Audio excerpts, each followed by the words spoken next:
Hello, everyone. I am the storyteller, here to guide you into a world of relaxation and imagination. I know many of you use these videos to unwind and drift into peaceful sleep. So before we begin, don't forget to like this video and subscribe to the channel. Also, let me know, where are you watching from, and what time is it for you? Now, find a cozy spot, take a deep breath, and let's begin. 1. The knocking beneath the bed. I moved into the little house on a dreary March afternoon in 2025, the sky heavy with gray clouds and a faint drizzle tapping the windows. It sat on the edge of a quiet town, the rent so cheap I couldn't say no. The landlord mentioned it had been empty for nearly a year, but I didn't mind. I just needed a peaceful spot to work remotely. That first night, I lay in the creaky old bed, listening to the rain drumming softly on the roof. It was soothing, almost perfect, until I heard something else. It wasn't the rain. A small, dry knock echoed from somewhere beneath the bed frame. Tap, tap, tap. Slow, deliberate, like fingernails brushing wood. I froze, my breath catching in my throat, telling myself it was just the house settling or the damp wood cracking. But then it came again, steadier this time. Tap, tap, tap. And I swear I felt the floor vibrate faintly beneath me. I flicked on the bedside lamp, its weak yellow glow spilling across the room, and leaned over to peer under the bed. Nothing but shadows and a few dust motes drifting lazily. I turned off the light, pulled the blanket tighter, and tried to sleep. But the knocking persisted, now a little faster, like it was impatient. The second night, I stuffed a pillow over my head to muffle it, but the sound cut through anyway. Tap, tap, tap, tap. It was sharper now, closer, and my mind conjured an image, something lying flat beneath the bed, tapping the underside of the frame right below my spine. My skin prickled with cold sweat, my heart thumping against my ribs. I didn't dare look again. When morning came, I dragged the bed aside, flipped the mattress, even tapped the floorboards with a broom handle. Nothing. No gaps, no loose planks, just solid wood. But as I slid the bed back into place, I noticed a thin scratch on the floor, barely an inch long, like a fingernail had dragged across it. I hadn't seen it before. By the third night, I couldn't take it anymore. I decided to record it. I set my phone under the bed, hit record, and climbed back in, clutching the blanket like a shield. The rain outside had stopped, leaving an eerie silence. Then, right at midnight, it started again. Tap, tap, tap, louder, insistent, reverberating through the frame. I heard it with my ears and through the phone's tiny speaker, a double echo that made my stomach twist. I lay there, rigid, waiting for it to stop. After 10 agonizing minutes, it did. I grabbed the phone, hands trembling, and played the recording. The knocks were clear, crisp, but halfway through there was something else. A faint, raspy breath, like someone exhaling right beside the microphone. I hadn't heard that in the moment. The next day, I called the landlord. He laughed it off, saying old houses make noises, especially in wet weather. I didn't mention the breath. I didn't want him thinking I was losing it. That night, I shoved a rug under the bed, hoping to muffle whatever was down there. It didn't work. The knocking returned, now accompanied by a soft scraping, like something dragging across the floor. I bolted upright, flipped on the lamp, and stared at the rug. It had shifted, bunched up against the wall, as if pulled by unseen hands. My chest tightened, my mouth dry. I didn't sleep that night, sitting on the couch with every light blazing until dawn. On the fifth night, I couldn't avoid it any longer. I had to know. I crawled under the bed with a flashlight, the beam shaking in my grip.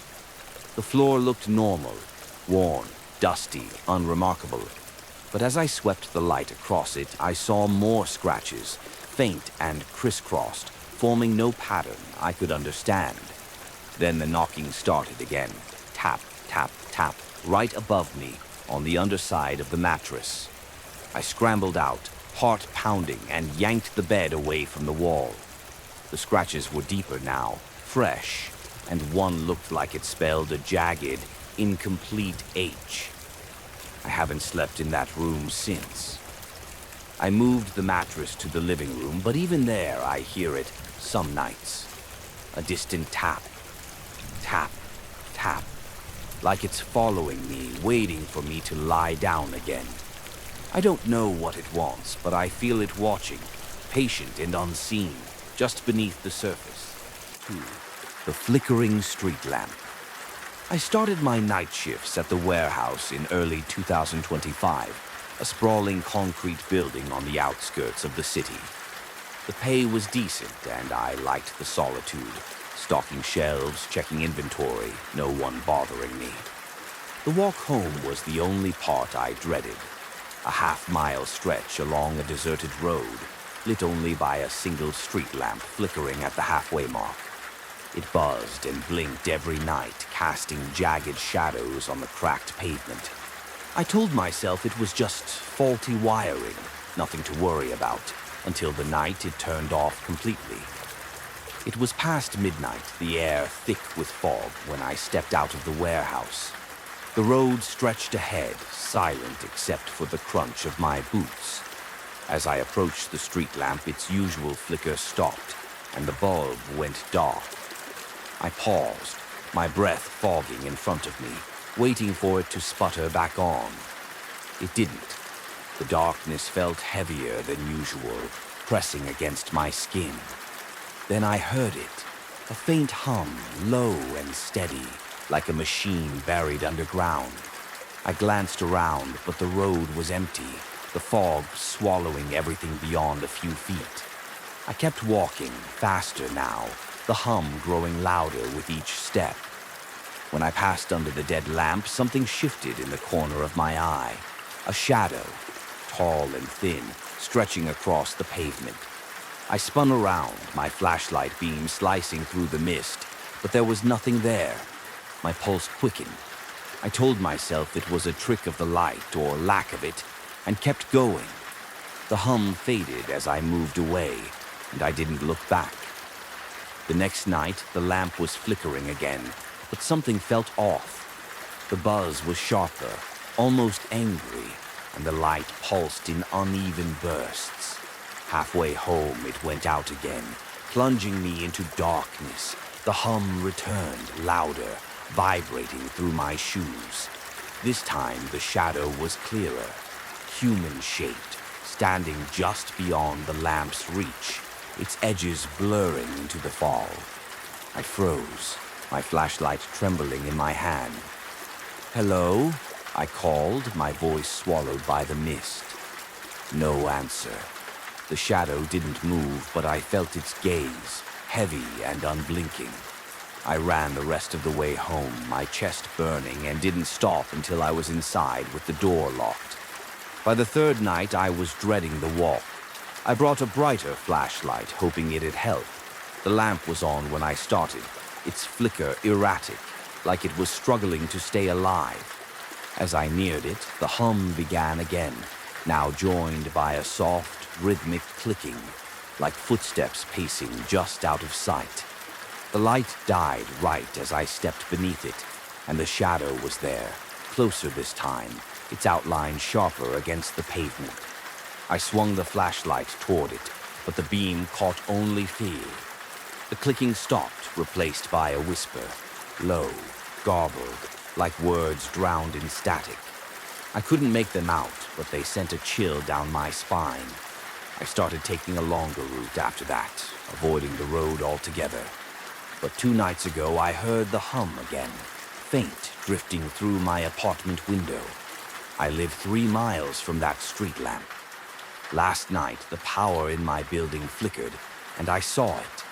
A shadow stretching across my bedroom wall, tall and thin, just like before. The hum followed me inside, and now as I sit here writing this, the lights are buzzing, and something's clicking softly in the next room. I don't think it's tied to the lamp anymore. I think it's tied to me. 3. The silent radio. I found the old radio in my grandmother's attic in late 2025, after she passed and left me the house. It was a bulky thing, all dials and scratched wood, buried under a pile of moth-eaten blankets. I brought it downstairs, plugged it in on a whim, and turned it on. Static crackled through the speaker, loud and jagged, but no stations came through. I twisted the knobs, searching for a signal, until it went silent. Not off, just quiet, like it was listening.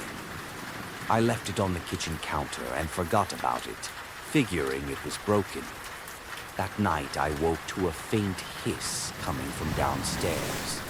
It was 2 a.m., the house dark and still. I stumbled to the kitchen, rubbing sleep from my eyes, and found the radio glowing faintly, its dial lit by a dim orange bulb. The static was back, soft but steady, rising and falling like breath. I reached to unplug it, but as my hand brushed the cord, it stopped. Silence again, heavy and expectant. I stared at it, my skin prickling, then went back to bed, telling myself it was a fluke. The next night it happened again. This time the static shifted. Low murmurs wove through it, too muffled to understand. I stood in the doorway, watching the radio's dial glow brighter, the needle twitching slightly. My heart thudded in my chest. I stepped closer, and the murmurs sharpened into a single word. Stay. I yanked the plug from the wall, the glow fading instantly. My hands shook as I carried it to the garage and shoved it onto a shelf. I didn't want it in the house anymore, but the following night I heard it again, the hiss, the murmurs, coming from the kitchen. I checked the counter, it was empty. The sound was louder in the garage where the radio sat, unplugged, its dial glowing faintly in the dark. I opened it up, pulled out the wires with a pair of pliers, and tossed it in the trash outside. Relief washed over me as I locked the door and went back to bed. Last night I woke to silence. No static, no murmurs, just an oppressive quiet. My bedroom felt colder than usual, the air thick. I turned on the lamp, and that's when I saw it. The radio sitting on my dresser, its dial glowing softly. I hadn't brought it back. The plug dangled, unconnected, but the static started again, slow and deliberate. Then the murmurs returned, clearer now, repeating my name over and over, each syllable stretching into a low, pleading groan. I threw it against the wall, shattering the wood, but the sound didn't stop. It grew louder, echoing from every corner of the room. Tonight, the house is quiet again. The pieces are still on the floor where I left them, but I feel it watching me. The air hums faintly, and every so often I hear my name whispered from the shadows. I don't know what it wants, but I know it's not done with me yet. The reflection in the window. I rented the cabin in the woods in April 2025, craving a weekend away from the city's noise. It was a small place, all weathered logs and foggy glass, perched on a hillside overlooking a dense pine forest. The realtor warned me the cell signal was spotty and the power flickered during storms. But I didn't care. I wanted solitude. I arrived as the sun dipped low, casting long shadows through the trees. The air smelled of damp earth and resin, and the silence was so thick it felt alive. That first night I settled in with a book and a mug of tea, the fireplace crackling softly. Then I noticed the window. It was across from the couch, a wide pane of old glass reflecting the room back at me. Firelight, my silhouette, the worn furniture. But as I glanced up from my book, something felt wrong. My reflection looked off. The angle was too sharp, the edges too crisp, like it was standing closer to the glass than I was. I shifted on the couch, watching it move with me, and chalked it up to tired eyes. The wind picked up outside, rattling the frame, and I turned back to my book. That's when I heard it. A faint tap against the window, like a fingertip testing the glass. I froze, my pulse quickening. The fire popped, but the sound came again. Tap, tap, slow and deliberate. I stood, crossed the room, and peered out. The night was pitch black, the forest swallowed by darkness. Nothing moved, no branches brushed the glass. I tapped the window myself, mimicking the sound, and waited. Silence, shrugging it off as the wind. I returned to the couch, but my reflection caught my eye again. This time it wasn't sitting. It was standing right where I'd been, one hand pressed against the glass. My breath hitched. I was sitting now. How could it still be standing? I waved my arm. The reflection didn't move. My chest tightened, a cold sweat prickling my skin. I blinked hard and it snapped back into place, mirroring me perfectly. I laughed nervously, blaming the firelight's tricks, and went to bed, locking the bedroom door behind me. Sleep came fitfully, broken by dreams of someone tapping on glass. The next day I hiked the trails, letting the crisp air clear my head. The cabin felt normal in daylight, rustic and quiet. But as dusk fell, that unease crept back. I avoided the living room, cooking dinner in the tiny kitchen instead. When I finally sat down with my plate, I couldn't resist glancing at the window. My reflection was there, seated, fork in hand, just as it should be. I relaxed, taking a bite until I heard the tap again. Tap, tap, tap. Louder now, insistent. I dropped the fork, my hands trembling, and looked up. The reflection wasn't eating. It was smiling, a thin, crooked grin I hadn't made. I bolted to the window, slamming my palms against it, shouting into the dark. "Who's out there?" The forest stayed silent, but the tapping stopped. My reflection matched me again, wide-eyed and frantic. I drew the curtains, heart pounding, and spent the night in the bedroom, the door locked, a chair wedged under the knob. Around midnight, the tapping returned. Tap, tap, not from the living room, but from the bedroom window. I didn't look. I couldn't. When morning came, I packed my bag, ready to leave. As I locked the front door, I risked one last glance at the living room window. Curtains were open. I hadn't touched them. My reflection stood there, smiling that same crooked smile, even though I was outside now, staring at me. I drove away, tires crunching gravel, and didn't look back. Last night, back in my apartment, I caught my reflection in the bathroom mirror. It blinked before I did. The clock that stopped. I inherited the antique clock from my uncle in mid-2025, after he passed unexpectedly. It was a tall mahogany piece with a pendulum that hadn't swung in years, its hands frozen at 3:17. He kept it in his study, calling it a family heirloom, though he never wound it. I brought it home, setting it against the living room wall, more for nostalgia than function. The first night I noticed the silence. It didn't tick, didn't chime, just loomed there, gathering dust. I liked it that way. A week later, I woke to a faint sound. Tick, tock, slow and uneven, like a heartbeat struggling to start. It was 3 a.m., the house dark except for the streetlight seeping through the blinds. I stumbled to the living room, bleary-eyed, and found the clock's pendulum swaying slightly. The hands still read 3:17. but the ticking filled the room, heavy and deliberate. I hadn't wound it. There wasn't even a key. My skin prickled, but I opened the glass door and stopped the pendulum with my finger. The silence returned, thick and oppressive. I went back to bed, unsettled. The next night it happened again. Tick, tock. Louder this time, echoing down the hall. I checked the clock. The pendulum was moving, faster now, and the hands had shifted to 3:18. My stomach dropped. I stopped it again, my fingers cold against the metal, and inspected the mechanism. No springs turned, no gears clicked. It was as dead as before. Yet the ticking resumed an hour later, pulling me from sleep. The hands read 3:19.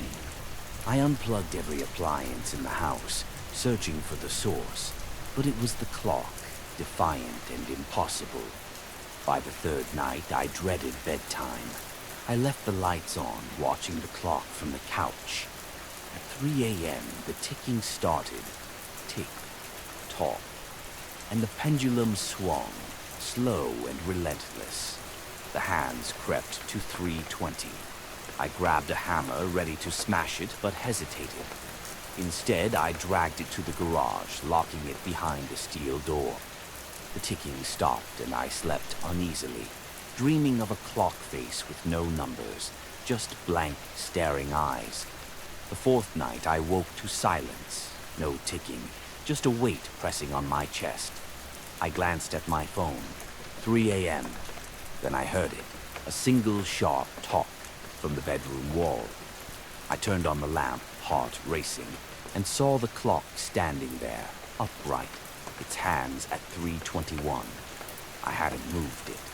The pendulum swung once, then stopped, and a low groan rumbled from inside like wood splitting under pressure. I stumbled back, knocking over the lamp, plunging the room into darkness. When I fumbled the light back on, the clock was gone. Last night I stayed in a motel, too shaken to go home. At 3 a.m., my phone buzzed, the screen flashing 3:22. A faint tick. Talk drifted from the corner of the room where nothing stood. I checked out at dawn, but as I drove past my house, I saw it.